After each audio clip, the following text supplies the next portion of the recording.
स्वागत है सबका मेरी कक्षा सब पढ़ो में।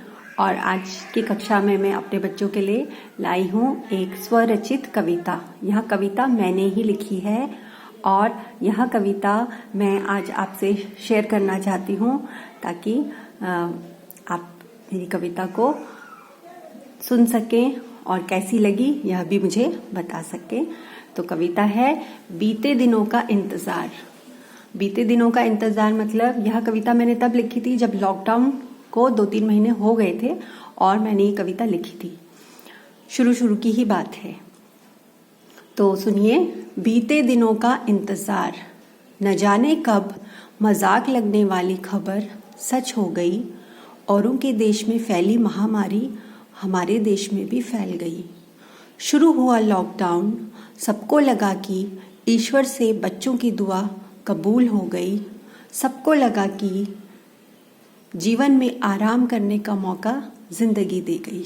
तो शुरू में ऐसा ही लगा कि बच्चे बोलते थे स्कूल नहीं जाना है, तो उनकी छुट्टियां पड़ गई। और हमें भी लगा शुरू में कि हम भी बहुत थक गए थे, तो जिंदगी ने हमें मौका दिया है कि हम आराम करें। फिर क्या हुआ? लॉकडाउन बढ़ता रहा, काम की रफ्तार भी बढ़ती गई, इस उम्मीद में शायद यह आखिरी छुट्टी मिल गई। परंतु बात यह न हुई। पूरे विश्व में बढ़ते मरीजों के आंकड़ों की तो हद हो गई। अब तो दिल में बेचैनी और डर भी दस्तक देने लग गई। अब जिंदगी के सफर में का भरोसा सिर्फ सामाजिक दूरी पर टिक गई।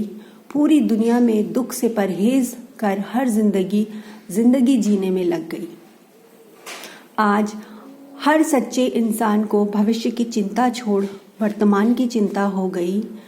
अपने आसपास कोरोना का रोना ना हो, बस यही बात मन में रह गई। लॉकडाउन खत्म होने की उम्मीद, जाने वालों के अफसोस में आंखें नम हो गईं। अपनों से दूर रहने वालों का दर्द, बाहर भटकने वालों की भूख प्यास, आस अधूरी रह गई। कोरोना का कहर अब तो ठहर, वरना कितनों की हिम्मत टूट गई। अब भाग यहाँ से, नहीं तो तेरे कारण कई शहरों की रौनक की कहानियां ही रह गई। जा यहाँ से, जा भी अब, जा भाई, बहुत जिंदगानियां चली गई।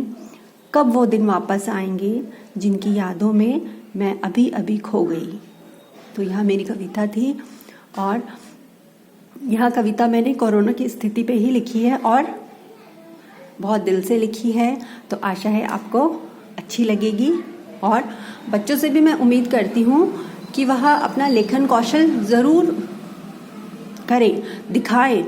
तो कविताएं लिखें, चाहे थोड़ी लिखें, 2-2 लाइन की लिखें, लेकिन लिखने से आपका मन भी हल्का होता है और आपको खुशी भी मिलती है। तो आप ज़रूर कोशिश कीजिए, कविताएं लिखिए और सुनाइए, शेयर कीजिए। तो मिलते हैं अगली कक्षा में।